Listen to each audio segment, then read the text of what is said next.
Hello and welcome to Odds-on qualifiers for the World Cup and Finalissima. We have Scotland, Ukraine, and we have Argentina, Italy to analyze with Dani and with Alvaro. So remember, comment with us the video, press the like and subscribe. And now let's go on with the show.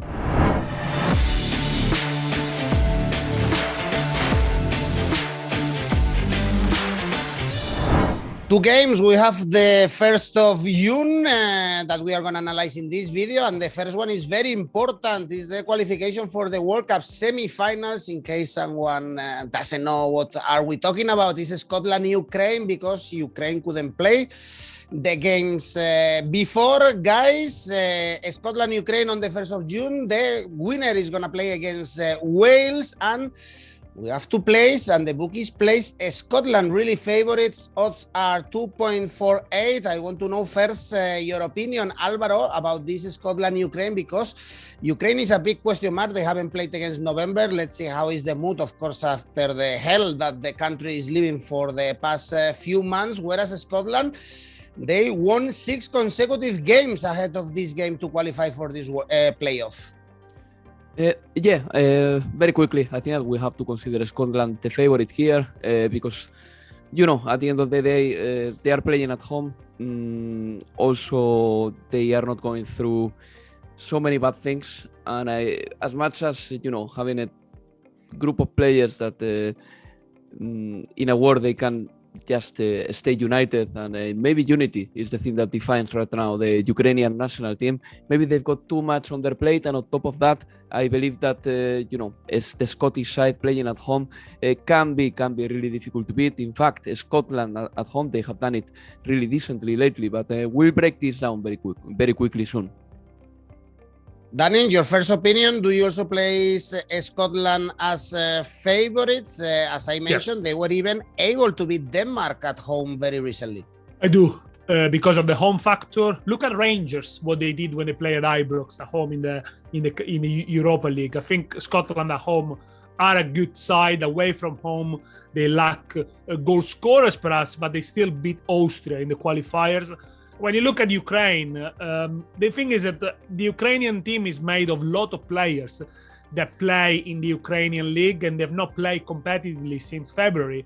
They had some friendlies, but obviously it's not the same. And we're talking about important players, Matvienko, Zabarny, Shaparenko. These are players that can change games. And, you know, all the others that play for Shakhtar and Dynamo Kiev. And, you know, I think if you look at the best player at the moment that Ukraine has, or the most informed, probably is 𝐬𝐭𝐴, which had an okay season in Manchester City. He's not even a starter in Manchester City, but the rest of the good players, Yarmolenko, Malinowski, Yaremchuk, they are now fringe players almost in their teams. So Ukraine were good at the Euros, good formation, 4-3, everyone knew what to do, but I think since they changed the manager, since 𝐻𝐿 left and they are with Petrakov, they had a little bit of a wobble. So I would say Scotland, rightly favored for this one.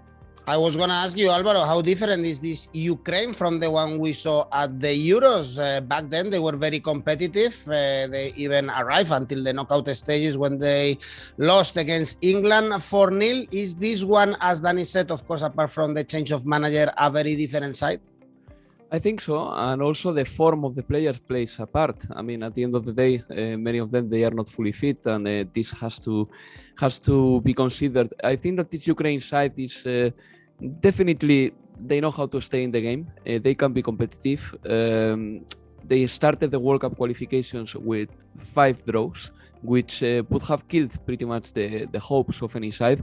And yet Ukraine managed to come back from that. They were unbeaten in the group stage. They drew twice with France. And I think that they are not a bad side per se. No, I think that Ukraine is a very decent side. 𝐶𝐭𝐿 the other day in the game against Aston Villa, he was one of the catalyzers of Manchester City's comeback. Everything he did in a game when Manchester City had to hurry up was straight to the point. And on the left side, he gave an assist for Rodri, I believe, for Rodri to score the 2-2. It was a beautiful goal by Rodri. 𝐶𝐭𝐿 has said that this is one of the most important games of his life. Obviously, I guess that all the Ukrainian population and Ukrainian players share this feeling as well, but maybe this is too much. I mean, unity can be a factor, as I said before, because the players would like to give themselves, the country, their families, the chance to enjoy a World Cup, but this is their first game against another country since 2021. It has to be weird. When it comes to Scotland, look, they didn't lose a home game in the qualifiers. This cannot go overlooked either. I mean, at home, as Daniele said, Scotland has been a very decent side. Let's see how Robertson is, because he may be a little bit tired after playing the Champions League final. Tierney is not there, but they shouldn't be too worried because Liam Cooper is back, and I think that he can play on the left as well, or even McKenna. Then Nathan Patterson, a player who has been all right for Everton, could not be fit. This can be a bigger problem because at the end of the day, he's right-footed. But yeah, generally speaking, I think that Scotland has to be a slightly favourite. They are looking for another encounter with Wales, and I believe that they are favourite here. In fact, I'm going to back them. None of them are superpowers, but I think that Scotland to win 230 is a very good money. And even Scotland to score first. Normally I don't go for this market, but I can see Scotland, since they have had more competitive football in their legs lately, the Scottish players, to score first. That pays I like the Scotland 180. to score first. I like the Scotland to score first as well. I think they will attack. They will set the tempo high for the game from the start. Look, Scotland's don't have goal scorers. I think Lyndon Dykes, Che Adams, they don't score many goals, to be fair, but it's a bit different when they play for the national team. But neither have Ukraine, to be fair. They are unbeaten, Ukraine, in the last 8, but only kept 1 clean sheet as well. They normally do better away from home, but I think Scotland will, an early goal for Scotland would probably settle the game, I would feel. So, it's very interesting to see how Ukraine set up. Will they still play a 4-3-3 formation? Will they be a little bit cautious? But I think this could be a low-scoring game, and who scores the first game could win it. I had a look at the stats, the betting stats on Oddspedia. Only 30% of Scotland and 25% of Ukraine games have been over 2.5 goals recently. So they're very low-scoring game, if you like. And for this reason, yes, as I said, I back what Alvaro said. Scotland to score first, but also, a first goal win almost. So both to score, 191. The bookies don't expect many goals. Under 2.5 goals pays 1.6. Over 2.5 goals because of everything that you said. Ukraine was in a very balanced group, usually low scoring games, and they finished second ahead of France. So we have all the tips to bet on this Scotland-Ukraine in Hampden Park. Remember, this is for the qualification to the World Cup, and the winner plays against Wales on Sunday. And on the 1st of June, also, we have La Finalissima. This is the winner of the Euros, Italy, against the winner of the Copa America, Argentina, at Wembley. And my first question to Dani is this a friendly game, Dani, or Italy is going to take it very seriously and everyone is talking about this game in Italy? No, I don't think they're going to take it very seriously. And I doubt if many people know that actually Italy are playing this game, but no one wants to get beaten, especially by top teams. And considering the recent form that Italy are and the pressure that Mancini is under, they don't want to get beaten easily. Is it going to be like the final of the Euros? Well, it's not going to be like the final of the Euros for sure.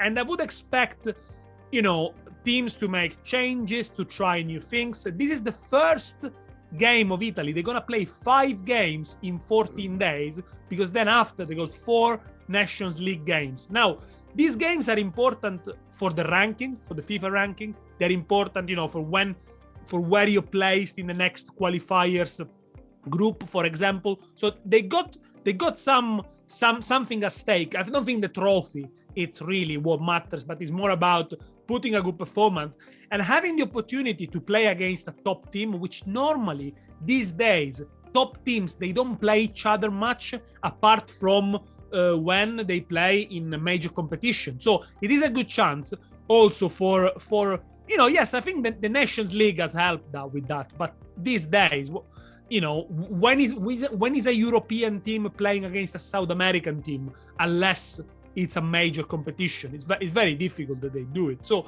it is good. It is good to go. Yes, I'll Yeah, no, especially it's very rare for Argentina, as you mentioned, no? Because South American teams, we are always saying that it's a big question mark when they go to the World Cup.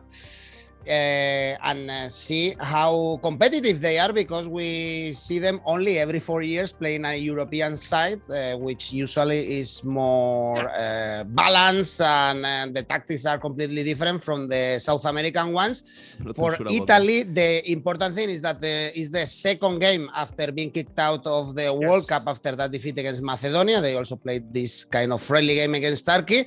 Alvaro, for Argentina is very important because they are keeping an amazing unbeaten run under Scaloni. Yeah, I think that Argentina qualified for the World Cup in an impressive way. I think that the South American teams, they are used to playing more competitive games than European teams, because in South American World Cup qualification, there are no the likes of Faroe Islands or Lithuania or Bulgaria or countries like that. I mean, you even have to go to play to La Paz. It's supposed to be easy, but playing at La Paz is super complicated, and Brazil even struggles there. So I think the South American teams, they have a very difficult qualification group to be in the World Cup. But yeah, there is a tendency right now, and has to be said, to avoid friendlies. The pandemic has been one of the catalyzers for that. That's why Brazil and Argentina, they have played only one game each against European opposition since World Cup 2018. But there is another thing as well, the Nations League. The Nations League was created to avoid to stop playing friendlies. And since the Nations League is played between European sides, the South American teams, they cannot allocate in their calendar more dates, or the European teams, to play against each other. This is the only reason why. Pandemic plus the Nations League. When it comes to Argentina, it's an important time for them. They have a training camp of 15 days right now, more days than they will have in November to prepare the World Cup. Argentina knows that they have to carry on like that, and at the same time, let's see if they can finally get a place for players like Dybala, who's in the squad, by the way, or the last players who are really performing very well. For example, Julián Álvarez last night scored 6 goals against Alianza, I believe, in the Copa Libertadores, and I'm really looking forward to seeing this player in English soil, because next season he's going to play in Manchester City. But it's the game presents a very good chance for those players to show their level against a team like Italy. Julián Álvarez, for example, is probably the best example, no? Or a player who is going to be in Europe next season. Argentina hasn't lost a game since 2019. In the Copa America, they won it. They have conceded only 8 goals in the World Cup qualifiers. They've got a very good defense. They are training in Bilbao, by the way, in my city, and they've got a very good side right now, with players like Romeo, for example, one of the best defenders in the Premier League. Then the midfielder with 𝐜𝐭𝐤𝐻, De Paul, Lo Celso, Messi up front with Lautaro. We know who they are. Argentina's team has improved gradually. I mean, I remember in 2014, Argentina had very good strikers, but they didn't have good midfielders, good defenders. Now they've got a more balanced team, and I think that this game is going to be pretty entertaining. At the end of the day, it's a finalissima. The ground is going to be packed, Wembley. Maybe there is not a lot of anticipation in Italy for this game, but if you talk to any of my friends in London, they are always telling me, Alvaro, are you going to get tickets? I got tickets. I'm going to go to the game with my relatives, whatever. Many people are going to go to the game. It's been sold out, I believe. I'm going to be there as well. So I think that this game is going to be entertaining. I expect so. Both teams to score 198 and maybe over 2.25 goals, because I expect even more goals, 192. We must have exchanged notes, Alvaro, because I got exactly the same. Both to score and over 2.25 goals. By the way, let's explain the over 2.25 goals, because some people were asking in the video. This is an Asian line. That means if there are only 2 goals in the game, you lose half your stake.